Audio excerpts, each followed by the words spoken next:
seeing the thrill and fighting spirit that burned in the hearts of the light and dark camp soldiers. After that fight and the death of a humanoid of dark sky, they wanted nothing more than to fight, so why stop them? Kill. It was just one word, but its effect on the warriors was more than powerful enough as they all turned toward the hordes of drones from the insect army, eager to fight and kill. Cain nodded before turning to Zero Mint, the collapsing lightning emperor, and Anga Egon. Follow me. The trio did not say a word, and just nodded as they followed Cain through the portal built in the sky, which led them into the infinite horizon. Excellent job. Your performance was perfect and will greatly improve the coalition between the camps in the future, something that we must express in the upcoming clash if we want to win this war. Cain praised the trio's work. The trio clasped their hands and performed a solemn bow. The battle's first part was just a disguise as they were used to fighting together. They had done it for several years. After all, the one that went by the name of Zero Mint was actually the first collapsing lightning pillar. Cain's collapsing spacetime eye glowed as he analyzed the trio's condition. He could see that they were severely wounded, especially Anga and Zero Mint. Unlike the collapsing lightning emperor, the duo did not have access to a pseudo-immortal body. The damage is not only limited to their flesh and blood, as they also overdraw their life force. A sharp light appeared in Cain's eyes as he saw how much of their life force the trio had burned in the fight against the three humanoids of dark sky. Although the rebirth marks allowed them to burn their life force without permanent repercussions and would slowly regenerate it, it would be several weeks, if not months, before they regained all they had consumed. Entering the dark fog before fully fixing their life force would be dangerous and could lead to severe consequences. Since you three are not in a condition to fight for the next month, you will march through the Bridge of Hope and make arrangements to bring the Anima Mechanicus race and Legio Eldritch race to the Dark Fog battlefield.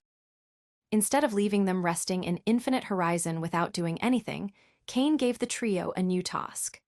Zero, the collapsing lightning emperor, and Anga were a little surprised by the mission, and their eyes immediately turned to the massive portal beneath them. Cain did not waste time, and once he returned to infinite horizon with the forces of the Deus Behemoth Empire, he immediately went into action, activating the portal of the Bridge of Hope that connected toward Oceanus and Typhon, the home continents of the Legio Eldritch race and Anima Machinarium race. Since it was the second time the Scarlet King activated the portal, it was much easier and faster, but that was not the only reason. The portion of the endless ocean that connected infinite horizon to those continents was much more tepid and calm, making the disturbance in space considerably weaker. Although that came as a surprise for Cain, he had an idea for that change, so immediately after activating the portal, he went through it. He appeared above the endless ocean, but it was not a mistake. Unlike Atlas and Gaia, which were connected by landmass, or Kronos and Hyperion, which were divided by a small and narrow sea, Oceanus and Typhon were millions of kilometers apart. Each of these continents resembled an island, completely surrounded by water, but they were still close enough not to need intercontinental teleportation formation to go from one to the other. A Wave King would need around 2 months of flying at full speed to go from Oceanus to Typhon. Cain first moved through Typhon, the home continent of the Anima Machinarium race. Thank you for listening to the Age of Chaos audio story. Pixie FM grows with listeners like you. Support the series by sharing it and join our Telegram for the latest updates. Episode number 900, 4th level. Initially, Cain expected to see a completely industrialized continent, and their cities were indeed metallic monsters without a single shred of organic life. Yet the members of the Anima Machinarium race were conscientious enough to allow the growth of vegetation and life, with giant forests surrounding each of their cities. Of course, Cain understood that the preservation of the flora and fauna of a place was an essential factor in the growth and sustainability of the life wave.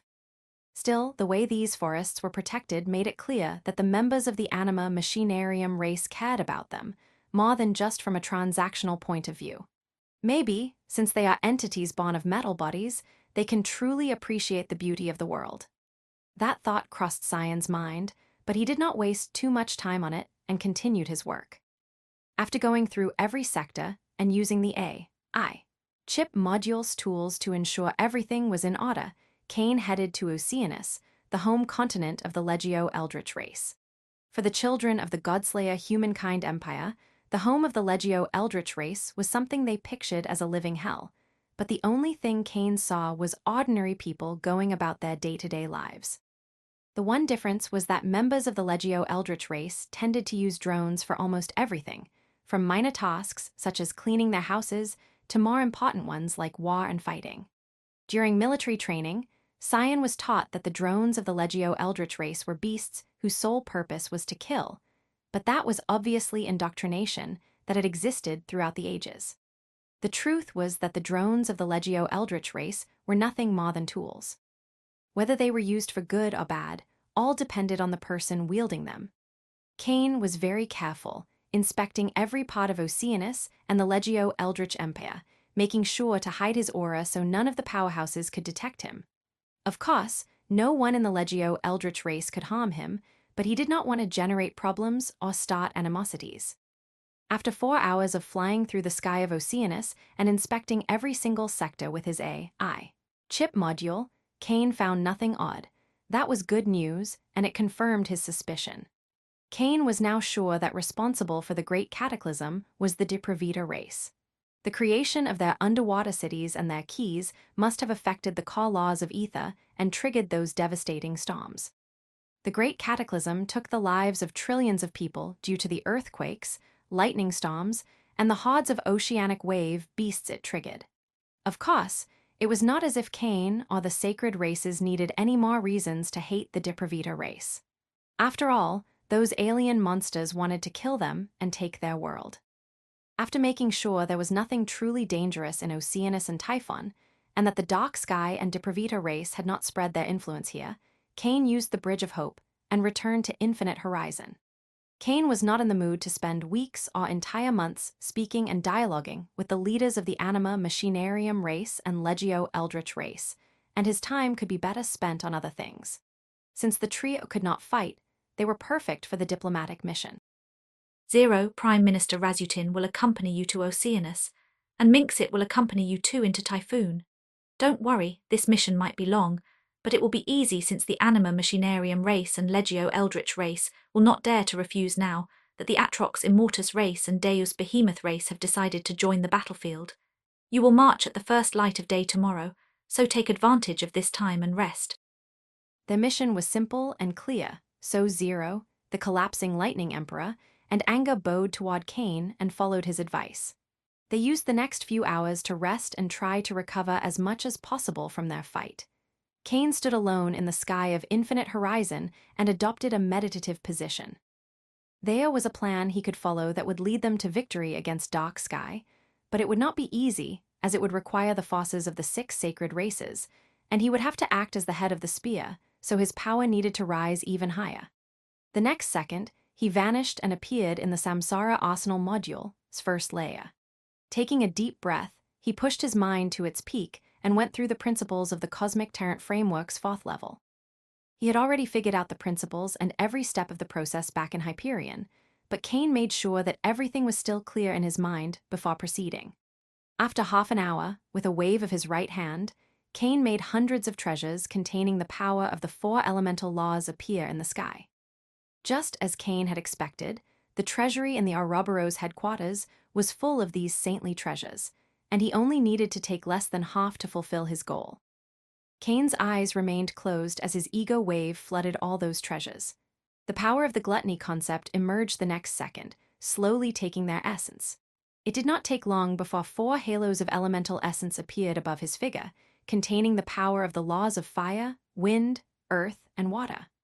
Once everything was in order and he had the necessary elemental essence, Kane began to train the 4th level of the Cosmic Tyrant Framework.